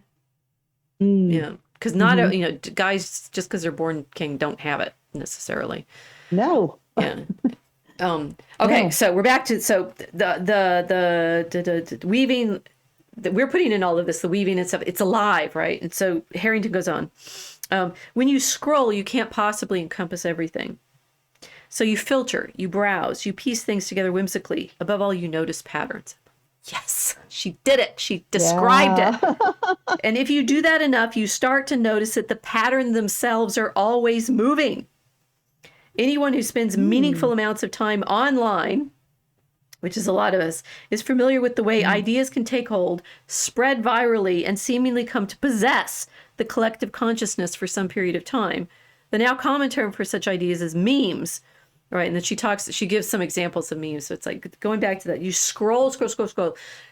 You notice patterns, it comes alive. And I'm like, this is what we've been trying to describe in the Mosaic Ark all along, right? It's like we took Mosaic as Moses. It's also the mosaics of the art world, right? It's the Mosaic idea that we got from McLuhan. It's that putting together all of the and it's not, symbol is not exactly what this is. It's why symbols work, but this is the patterns coming alive. And when she has the example of a meme graph, so that there's all the Wojaks working at different levels, but if you try to describe what this feels like to be in it to someone who doesn't do it. This was my problem in Marrying the Art of Prayer, right? I'm trying to describe a medieval world that inhabits this kind of pattern recognition. Yes. The manuscript world, the chant world of a Bible that has all of the cross references. I'm reading right now for my research Bonaventure's commentary on Luke. It's mainly a list of all of the he'll take, it's literal in the sense that he's taking the story of Luke, but he's showing the way in which every word in the commentary is pointing to all of these other words in other parts of the scriptures. This big concordance, which didn't exist at the time he was writing. So he just had to know all of this. Wow. Yeah. What a mind. That's what the 13th century was like. It was pattern, and so when we say digital retrieves the medieval, she goes on to talk about how it's like pre-modern. I'm like, no, it's medieval. Medieval. This is what we meant when digital retrieves the medieval. It's that ability to suddenly find these patterns coming alive. Now, how much of that is related, the medieval mind, how much of that is related to the way they were taught, their education? The trivium or the quadrivium. So they had memorized everything. I mean, that you have to, you could see them putting together when they do commentaries or put stuff together, that Thomas Aquinas apparently had this like phenomenal memory, and that he's able to assemble pieces of everything to put it together into his books, right? That if what I have achieved, please, academia, listen to me. I know what I'm doing. I'm trying to show you what a medieval thought world looks like. That was my goal in Marrying the Art of Prayer, which I started working on in 2004. I'm 20 years ahead of my time, at least. You are. Right? See, they don't understand it because you have a medieval mind, right? I've been reading their stuff for a long time, but I realize I'm also, I do the kinds of things that, it's like you put together the patterns. I've been writing poetry since I was in college, probably even before that. I remember writing philosophic poetry in iambic pentameter in college. I had a boyfriend, but anyway. But in your spare time. Well, he was in the same class, and he was writing songs, and I was mimicking him. He went on to become a pastor, so there you go. And translate. He's also done a full translation of the entire Vulgate into English. So oh, wonderful. Not bad. Not too shabby. Yeah. I think he was a classics major, but anyway. I haven't thought about him for a while. I have actually been doing this kind of work for a long time, but realizing that, it's like to get in their mind to having to practice it. And then now this McLuhan stuff is saying, yes, it's a different mode of knowing. And Harrington is pointing to that, saying it's like if you're scrolling all the time and doing this pattern recognition and finding the patterns coming alive, and the spider web's going in all directions and it all comes alive, it's exhilarating. Isn't it? Yes, it is. I was just thinking of something only slightly related.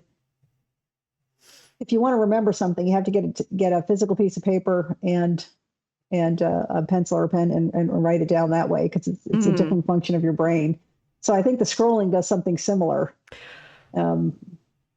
Right. It's actually a physical activity between your hands and your eyes that allows you to maybe see these connections quicker. And that's why because when you're scrolling, yes, you can have a short attention span, but also you could just be filtering out the stuff that your subconscious doesn't need. It's already established a pattern in there. It just hasn't worked its way around to the front of your brain yet. But eventually it does click, and you're like, oh, okay, that's why I've just looked at this. You can follow so many different threads. But you can actually come up, learning something unique by doing this. By the scrolling. Making any sense. by the scrolling. You Yeah. have, yes, you have actually, I'm trying to find her next thing so that I can talk about it, which I can't remember where I put.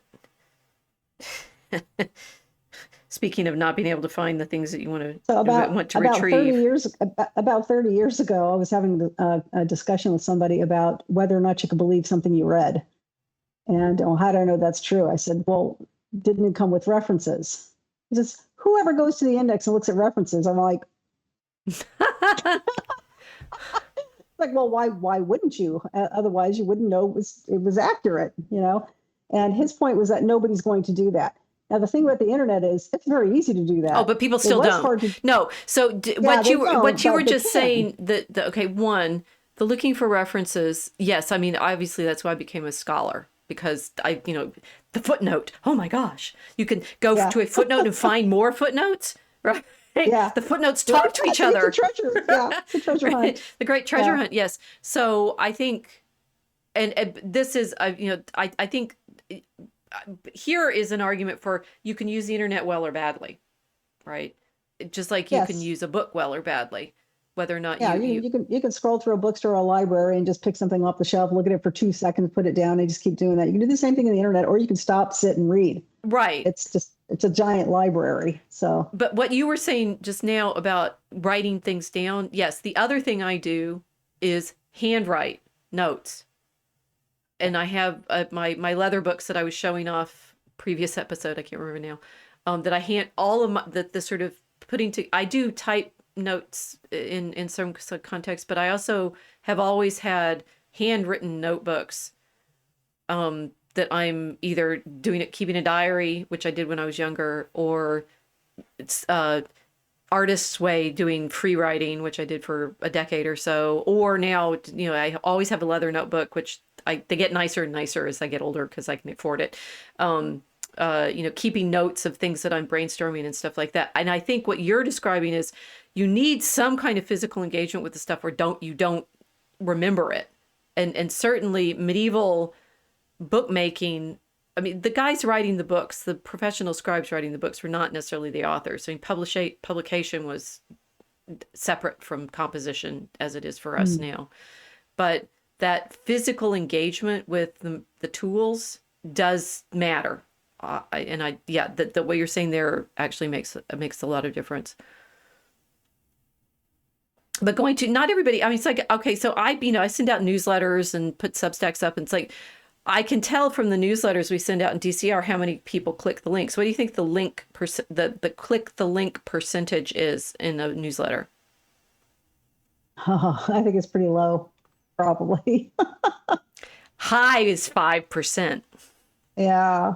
Yeah, 2 to 3% is standard, right? That And why do you think that is? people don't go for the links, right? I don't necessarily, right? It's like I put in all these references in all of my, Finney Barrett prayer is ridiculously well referenced, particularly the stuff on Milo, right? Because I'm like saying, you're going to know, I'm watching all these patterns flow past me. I'm going to make sure that they're all linked and everything. And I know everything about Milo, at least for 3 years. And it's all linked. People don't follow the links. What? I'm one of the 5%. I can't not follow a link, especially if it's a really, really good article. And it injects, like John Carter did this when I was reading his Re-Enchanting the World article, which was really long and had a bunch of links in it. But the stuff was so interesting, I couldn't not click on it. It's like, don't go into that room over there with that big golden door. Just leave it alone. Just pay attention to this one. Are you kidding me? I'm going to go over there right now. That's the way I look at it. I guess I realize I'm different that way. That's why you've hung out with me for the last 4 years writing poetry, right? Probably. And no, the thing is, what we're doing. So I've been thinking today with this scrolling meditation and such about, how significant learn to scan is. Yeah. Right. Learn to scan. It means learn. I mean, it's like this. Learn to it's like never mind Matrix and watching all of the the bits go by.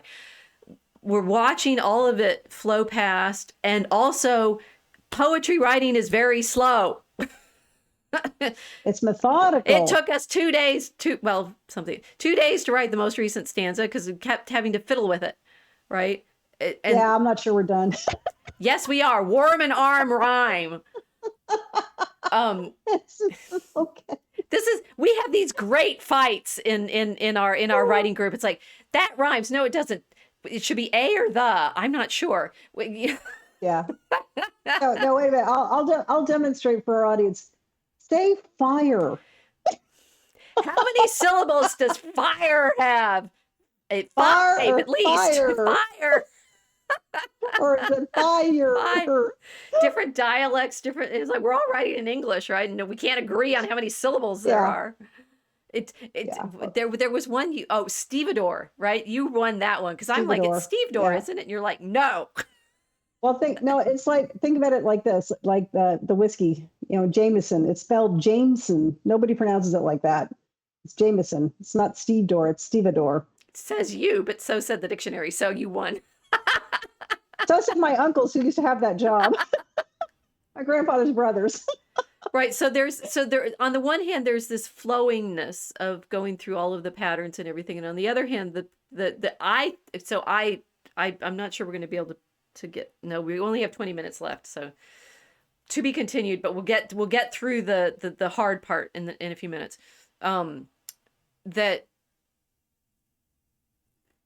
if you want to re-enchant the world, you need to learn to scan. And I think from my perspective, it means both this being okay with being out there in the midst of all these patterns. You do have to actually learn to scan and pay attention, right? It's like looking for, I have, how many 100,000 pictures on my iPad, right? It's hilarious. You have to be looking constantly, find the pattern, find the association, find the link, be able to do the concordance on all of this, right?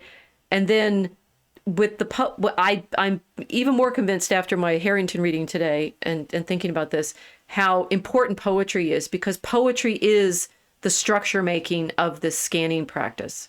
It's the scrolling. Poetry is what gives life to the patterns. Yeah, that's how you make sense of them. Right. The patterns have life on their own. But the poetry is a response to that. That's what it is. The poetry is a response to all of those patterns. And that, the pre-modern world, they wrote poetry. Guys, if you want to re-enchant the world, learn to scan. It will also save you from OnlyFans. Because here we have the egregor. It's like, oh my God, all these eyes. Excuse me. So is that creepy one? Yeah, I don't know where she got it. 'Cause she doesn't credit her pictures any more than I do. Oh God, this is nightmare fuel. This is nightmare fuel, right? Oh, and she says, yeah. This is yesterday's Lily Phillips. That's her name, the OnlyFans woman. Lily Phillips in the spreadsheet egregor, and Harrington's subtitle is "There's More Than One Way of Being Possessed." Okay. Now this I thought was incredibly insightful. You guys, you can read this one because it's free. You have to subscribe to the other ones I was talking about. Mary Harrington, go subscribe to her. This one, she was pointing out, okay, so people are looking at the sex act as the primary thing, but she said, she backed up a bit, and I thought this was very interesting. She said, what Philip seems most distressed about in the documentary wasn't the gangbang as such. It was firstly the dynamic of internet audience capture. She described in her interview how once she'd promised the event to her OnlyFans followers, she had to go through with it. Or what? As she spoke about this, her voice caught as though experiencing that sense of compulsion all over again. Quote, when you've promised something to people who support you, it's kind of hard to, her voice breaks a little, let them down. The meditation is on this, what she's possessed by. Like, what is the possession? Is it like the sex addiction? No, because she doesn't even remember it, right? But that is a sex addiction. It's compulsive. But what's the compulsion, right? Where's the compulsion coming from? She is possessed, but what's she possessed by? Now, demon is legion, so there you go. That's why we have this nightmare fuel image. Yeah. Right? But there's this, like, when you looking into the abyss looks back. Looking into the internet. What drives people nuts on the internet? What drives people nuts on the internet? And Likes. the comment section. Well, but the likes. How many followers do I have? How many followers do I have? How many followers do I have? How many, like, you, and Harrington goes, Oh, anyone who spends, she talks about the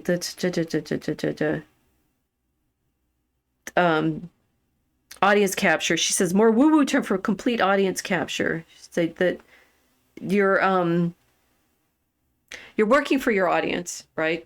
We got, hi guys, right? All of this is fed by how big your audience is, right?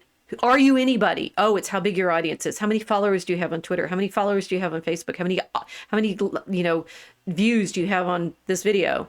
And that I think Harrington's right in the sense of the sort of feeling of the audience itself is that nightmare fuel thing, right?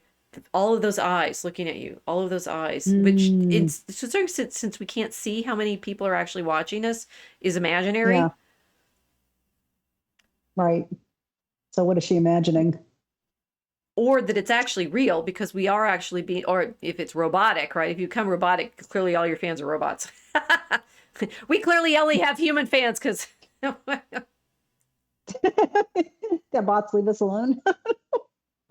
I don't know, stay away from us bots, right? The bots are watching. You feel like you have a lot of attention. She says, there's this sort of composite swarm or composite awareness in this multiplicity, and it can have some kind of agency. Have you heard of this concept of the egregor? Maybe that's where this is different, or you're missing. You don't know what that is.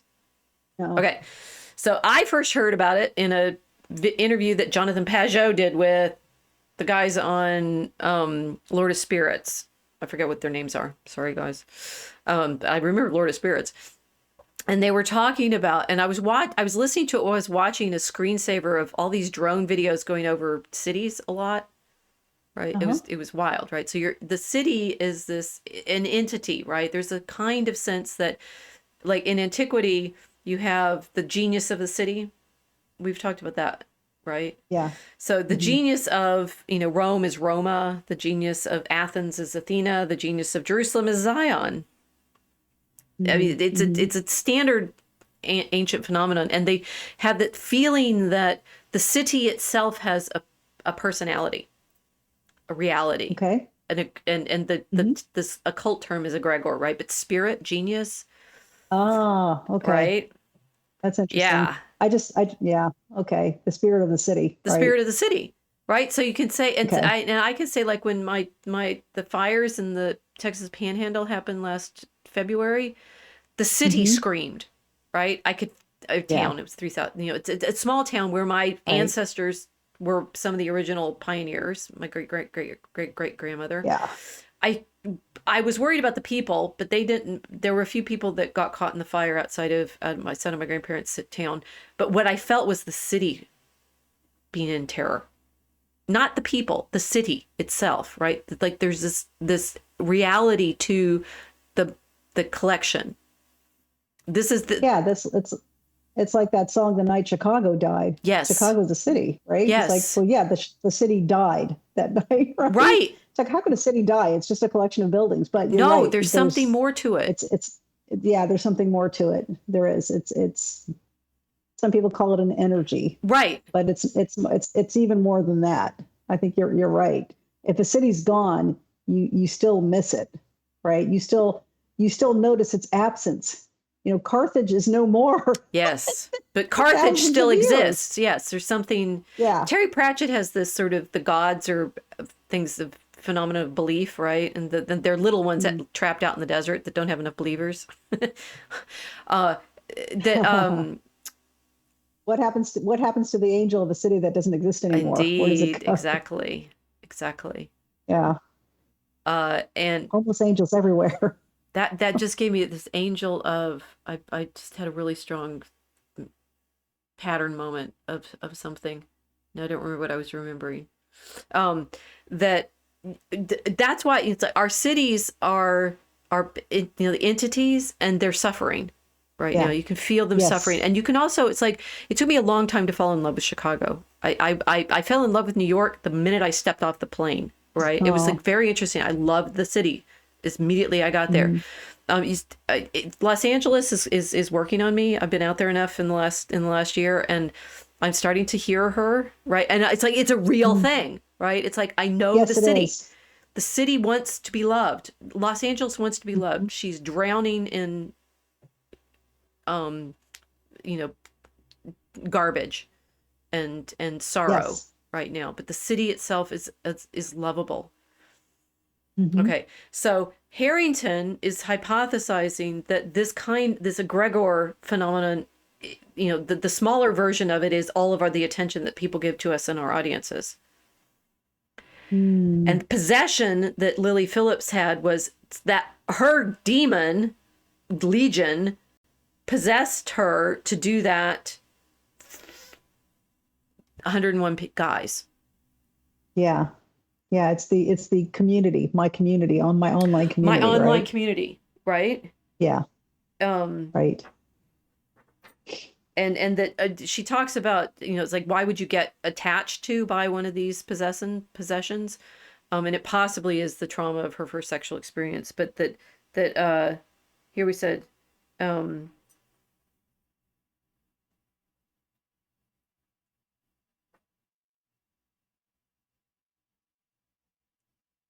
yeah, so which is many of those now exploring such ideas are ambivalent on the ontology of these non-material realities, the egregores, right? Do they actually exist? But perhaps if we want to be able to make sense of our moral intuitions concerning a phenomenon such as Lily Phillips, we should consider not reinventing the wheel, bluntly. I want to consider the possibility that Phillips' stunt is more intelligible, understood not in terms of liberal feminism, right? Have as much sex as you want because you're the same as a guy, or the sexual revolution or whatever, but as an instance of what we might describe as egregoric capture, and the medievals would have called demonic possession. It's not just the Yeah. indescribable look in Philip's eyes in the aftermath of the stunt. The signposts are subtle, but I don't think I'm imagining the possibility. The documentary maker Josh Peters hasn't ruled out the possibility either, not least in the clip he posts from an interview another OnlyFans creator, Alex Letizier, who describes the slippery slope of extreme content as, quote, like doing a deal with the devil. Oh, because it is. Yeah. Yeah. And the other thing being that the egregores are intensely legalistic, which is another layer of this phenomenon. They require consent, and Yeah. they claim every legal right they were given through your That's a demon. consent. Yeah, they're That's the that's demon. that's a demon. Right. Yeah, and every city has a guardian angel, but it also has a demon that sits over it, according to people who study angels and Well, this is demons. okay, so we'll take here's an angel. It's pink. Which is It's just scary. That is so wrong. it's a Christmas tree topper. Come on. And It's a it's very spider. pretty. It's all Oh pretty. It's got, gosh. it's like it's the Oh, biblically correct angel with the six wings and all covered oh, with I hope eyes. not. I really hope not. I hope that was a bad interpretation somewhere. Well, my sort of materialistic interpretation is the covered with eyes or winky studs on the chariot wheels. But anyway, I know the thing is I think I like that one better. well, yeah, but the thing is, I think they are actually. It's hard to know because, like, there is the story of the peacock Argus being covered with eyes, right? Oh, And it yeah, has eyes. right. Uh, this egregor phenomenon is like, yeah, it's like you have made a deal to get attention, and this is where she's saying that Phillips is in fact feeding that deal, right? The demons that she's made a deal with the devil. It's like, yeah, I make this deal with you for attention, and the demon says, great, lots of Yeah, attention, now you have to do this, right. right? And the likes are approval, right? Yeah, and that it's even more than just the like addiction of dopamine hits. It's this spiritual reality Right. of She's the she's egregor. yeah. It's just her identity is wrapped up in it. She's saying something bigger than identity, right? It's the she's actually trapped by this deal that she's made. Yeah. Yeah, she needs help for sure. She needs spiritual help. Okay, and now there's the big kicker. Here we got another biblically correct angel, right? This one's from that movie, the video. That in fact, now we've got the manuscript seraphim. What? I didn't think that could be less scary than that. I don't know. They're all pretty scary. They are, but some are more scary than others. Yeah, that's a moving one. That's a video. You've seen it, right? Right. Yeah. No, Yeah. the movie. I've moved on from the movie one. The interesting thing that I found Harrington talking about, and that I'm completely in sympathy with, is the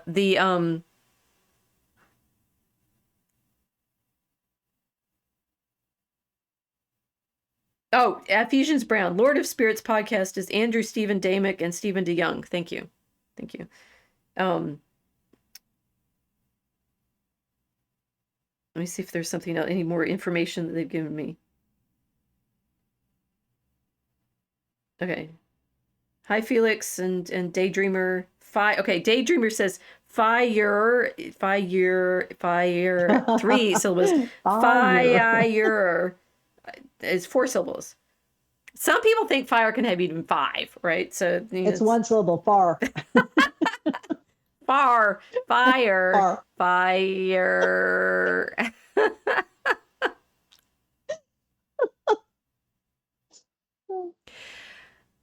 What I like what Harrington suggests, and but maybe we'll have to like suggest and then promise to come back to, which we hope we got Daydreamer to hold us to hold our feet to the fire and tell us what we've forgotten that we said we were going to talk about.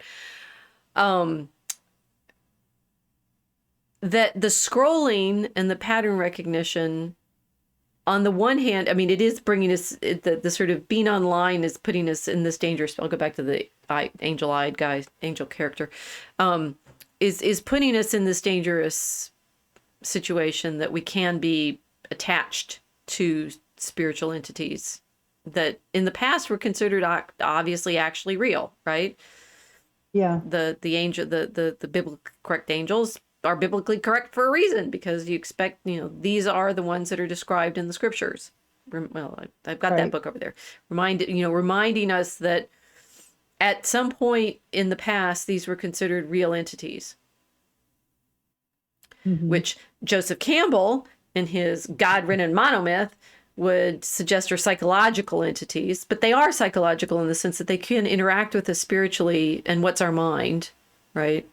Yes. There was another layer that Harrington was talking about. There was also the degree to which this I cannot unpack right now. We're going to do is, so guys, in the next 2 weeks, it's like Christmas break and I'm traveling around and I'll be at my mom's. So probably we can try to stream from my mom's basement. We don't know what day yet.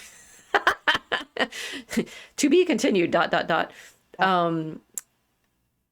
That there's a difference between knowing something, and this is again in some of Harrington's stuff, knowing something, cognition, and recognizing something because you've seen it before, recognition.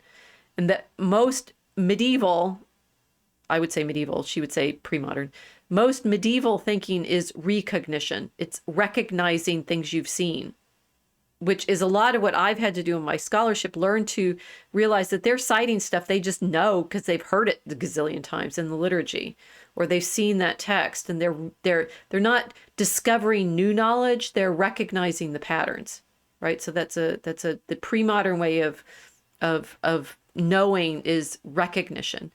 Whereas the modern way of knowing is cognition, which is cogito ergo sum, breaking things down into their parts and knowing them because you've been able to disassemble them, which is why, this is me, not her, why I think people then tend to think robots can be human. Right? Oh, you got all the pieces of a human being, so therefore it is. And got the soul. And what's a soul, right? This is the huge questions. Yeah. Like, what are these spiritual realities? For Campbell in the early 20th century, they were all convinced that they were simply psychological effects. Right. But they have, I don't see that Campbell in his hero's journey has any sense of it as having a spiritual reality. Yeah. I think it has, yes, that's actually the fairest thing I've said. It's not a spiritual reality because he doesn't think those exist. He thinks it's a psychological cope. Right. Or at least he was hoping it was. By the sounds of it, Well, by the way he wrote. yes. Yeah. Yeah. Cope was his hope. Right. Cope was his hope. You're a poet. I am. So yeah, so there's that one sense, that cognition layer that says, and again, I'm realizing I could explain this more. We're going to have to come back to this because it's worth unpacking deeply. Knowing something because you've been able to take it apart and see all its parts is modernity. Start there. Recognition, seeing it and recognizing it because you found the patterns, is the pre-modern. And one of the things that happens in that recognition mode, the scrolling and the patterns, is these spiritual realities become accessible again. Right. You start to notice them. And not just notice them, you start to believe they're real.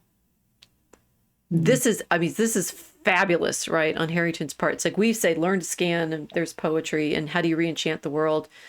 We're doing it already. You do it by scrolling and finding the patterns, and then you start knowing that those egregores are actually real. The spiritual realities are real. The patterns are real. The patterns are pointing to reality. Right. And that's why it was so dangerous for Phillips to make it that bargain that she did for attention with the demon. Mm-hmm.